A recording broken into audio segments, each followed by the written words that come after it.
Conversa de classe com Maíra Tangerino.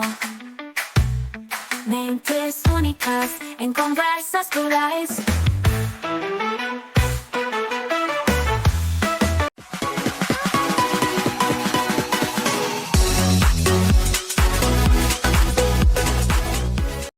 Olá, pessoal! Boas-vindas a mais um Conversa de Classe.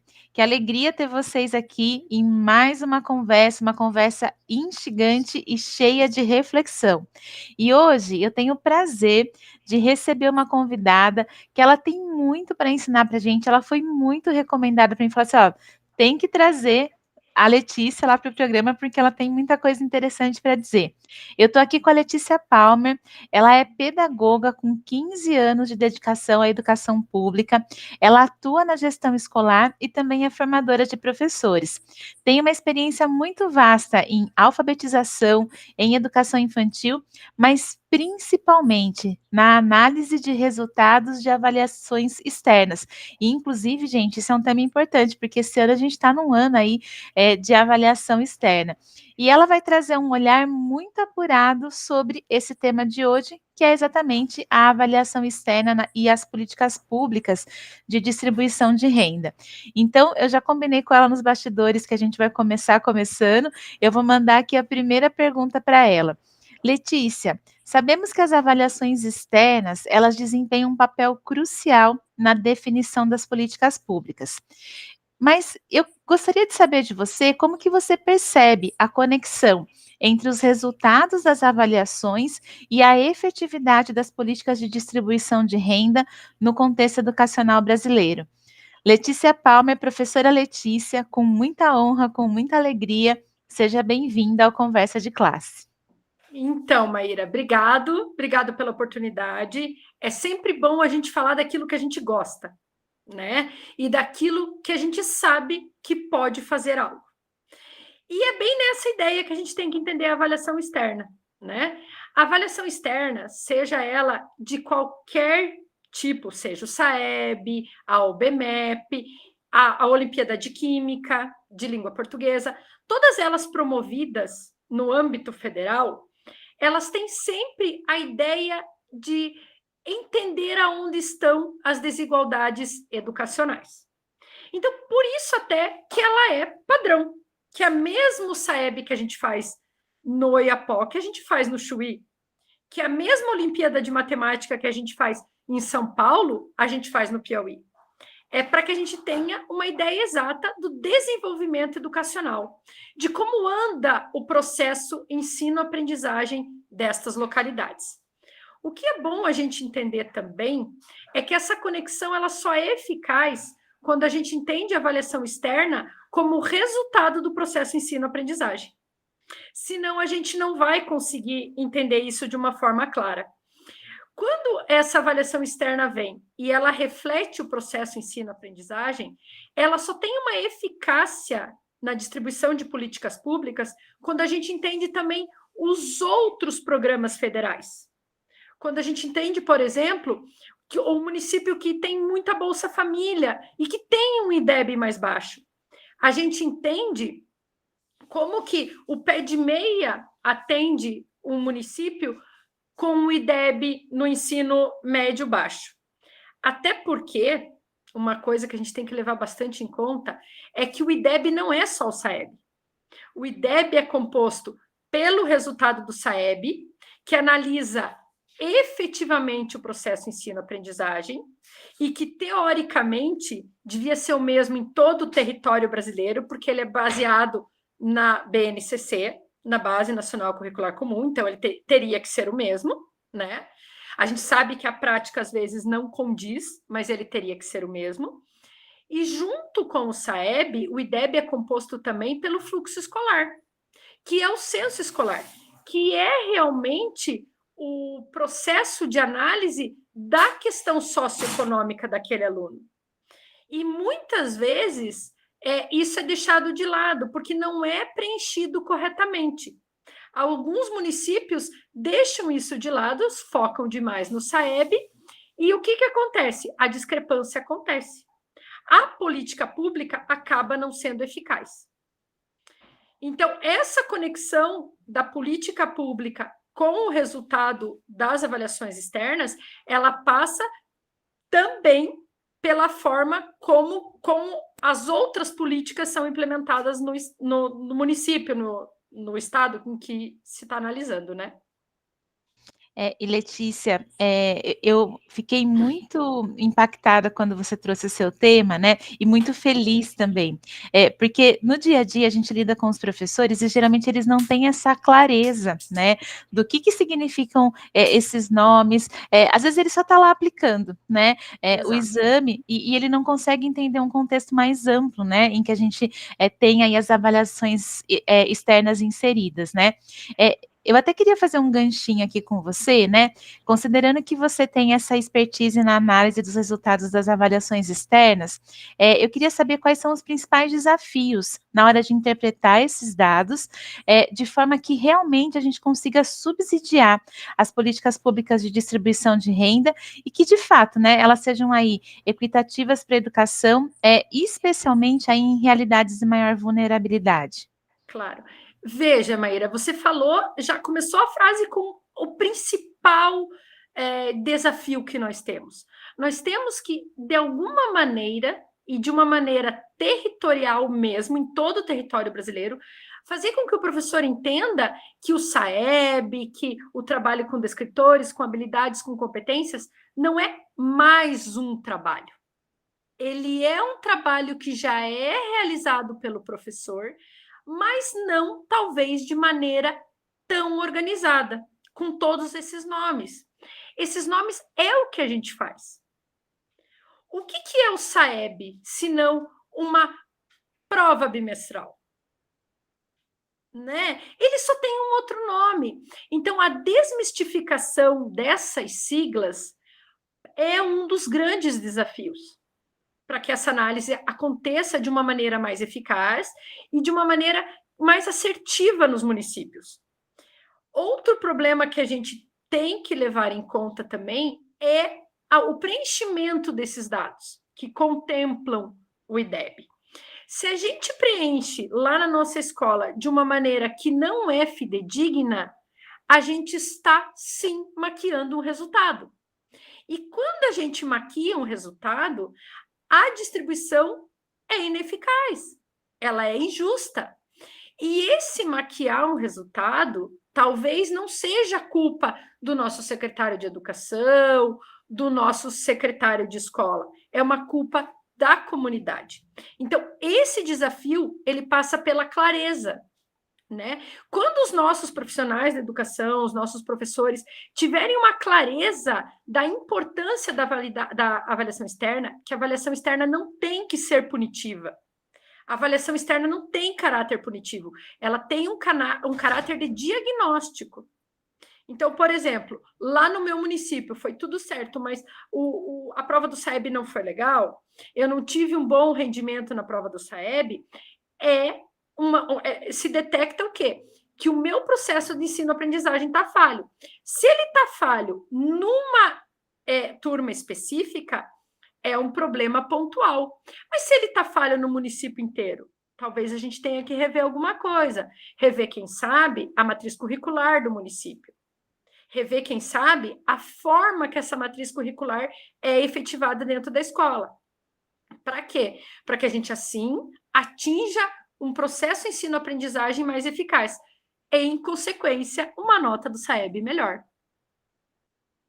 Perfeito, Letícia. Olha que análise importante, né? Que olhar importante aí que a gente precisa ter para uma prova que é séria, né? Ela não pode ser levada assim de qualquer forma, porque de fato ela impacta aí na vida das pessoas.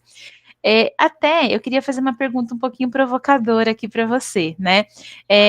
A discussão sobre a avaliação externa, às vezes, ela fica muito focada nos indicadores de desempenho, né?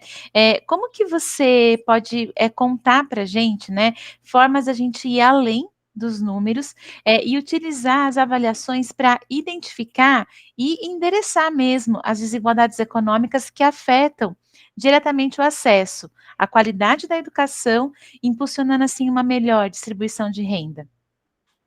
Eu penso assim, Maíra, o primeiro passo para que isso aconteça de uma maneira efetiva é um preenchimento correto lá do fluxo escolar. A partir desse preenchimento, a gente pode causar uma análise pensando da seguinte maneira: a escola específica do município onde o IDEB é menor é onde eu tenho o IDH menor. Então, será que o investimento de política pública, além do investimento educacional, que tem que ser pesado e que tem que ser levado em conta, ele não existe um investimento de toda a esfera? Então, o que acontece? A gente tem que entender que o IDEB é mais um indicador, assim como o IDH. Ele é um indicador que tem que ser analisado num todo. Quando a gente analisa só o número a nota da prova, a nota da prova foi tal, a gente está sendo muito raso. Raso por quê? Porque essa nota, muitas vezes, pode ser impulsionada por uma situação, negativamente ou positivamente. Nós podemos pensar que a gente pode ter pego um tempo de muita chuva no dia da prova. A gente pode pensar que a prova pode ser numa quarta, e nós temos alunos que só se alimentam na escola. Então, eles vão bem, porque é na quarta. Se a prova for na segunda, vai ser pior. Esse tipo de análise no poder público, ele causa um impacto quando ele é visto de uma maneira holística, de uma maneira em que se analisa o IDEB, o IDH, o índice de desemprego, o índice de trabalhadores formais e informais, o índice de violência, toda essa questão. Então, a avaliação externa é mais uma ferramenta do governo para que se faça uma análise holística daquela comunidade. O IDEB, o SAEB, ele não é o fim, ele é um meio. Ele é um meio para se buscar um processo de ensino-aprendizagem melhor, no caso do IDEB. Assim como o IDH é um meio para se buscar um desenvolvimento melhor do município. Perfeito, né? E eu sempre conto, né, para o pessoal que vem aqui no programa que o nosso público é de docentes, mas também tem muitos graduandos que acompanham a gente, que eles ainda vão estar nesse lugar. E eu acho que a gente poder falar, né, desses termos e do impacto, né, que todo esse sistema ele causa na educação, com certeza é um gancho aí para poder apoiar essas pessoas, né? Até, Letícia, pensando assim no futuro, né, da educação, e principalmente aí nessa busca de uma sociedade mais justa, né, uma sociedade mais equitativa, eu queria saber quais seriam as suas recomendações, tanto para as avaliações externas, quanto para as políticas públicas, para de fato, né, que esses dois lados aí da moeda, eles possam andar de mãos dadas, promovendo uma educação mais inclusiva e com mais qualidade para todo mundo. Eu acho, Maíra, que a cola para que isso se efetive mesmo é a participação da comunidade. Quando a gente fala em avaliação externa, a gente percebe que as avaliações externas, sim, são o meio que está sendo buscado para se promover uma equidade. Porém, eu acredito que enquanto não houver uma participação efetiva da comunidade escolar na análise, na composição desses dados, a gente vai ficar raso. A gente não vai a fundo no problema. Nós vamos resolver o problema pontual. Então, na prática, o que acontece? Então, o IDEB vai acontecer, o SAEB vai acontecer no quinto ano. Então, a gente pega no começo do quinto ano e moe essas crianças com descritores, com competências, habilidades, mas depois passou. Não pode ser assim. A comunidade escolar tem que se envolver para que esse trabalho de desenvolvimento, de processo ensino-aprendizagem, através da análise de descritores, consolidados ou não, aconteça desde o primeiro ano. Que comece a acontecer no primeiro ano para que o fruto disso seja colhido no Enem, que é uma avaliação como o SAEB. Então, eu acho que isso só vai acontecer, eu penso que isso é o mínimo, eu acho que a gente enquanto sociedade, está na busca dessa participação e na forma que essa participação vai acontecer. A participação da comunidade, ela não pode ser uma maquiagem. ela tem que acontecer na forma efetiva, porque o resultado do processo ensino-aprendizagem acontece em casa.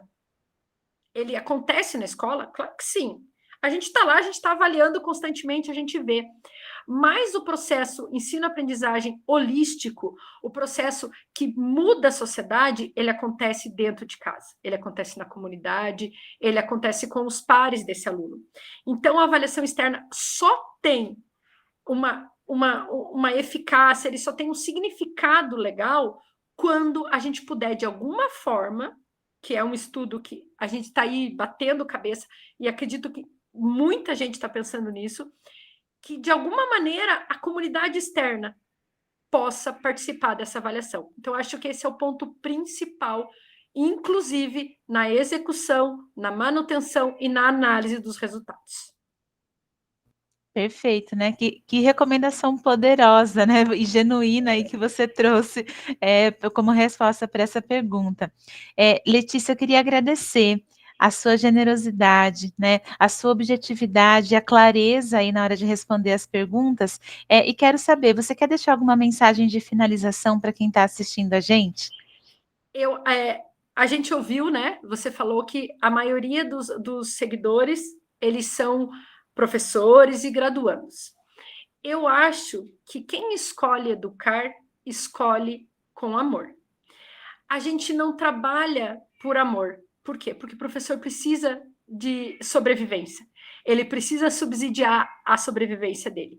Mas o diferencial da nossa profissão é que nós, essencialmente, sem tudo que eu vi até hoje, sem nenhum senão, nós trabalhamos com amor. Por quê? Porque nós trabalhamos com algo que encanta. Mexer com vidas encanta. Mexer com trocas, mexer com composições de conceitos encanta. Então, vamos fazer isso com o coração também. A técnica é importante, é muito importante que a gente saiba sobre o que a gente vai falar, mas é muito importante que a gente cause empatia para poder efetivamente causar a diferença na vida de alguém. E Letícia, maravilhosa essa frase, acho que eu vou levar agora para minha vida, né? Não é fazer por amor, é fazer com amor, gente. Olha que diferença grande aí que tem uma coisa da outra, né? E uma pitada de amor não vai fazer mal para ninguém também, né? Verdade. Mais uma vez, muito obrigada, viu, por estar aqui, por participar com a gente. E, pessoal, a gente se vê no próximo Conversa de Classe. Até mais. Tchau, tchau, pessoal. Obrigada.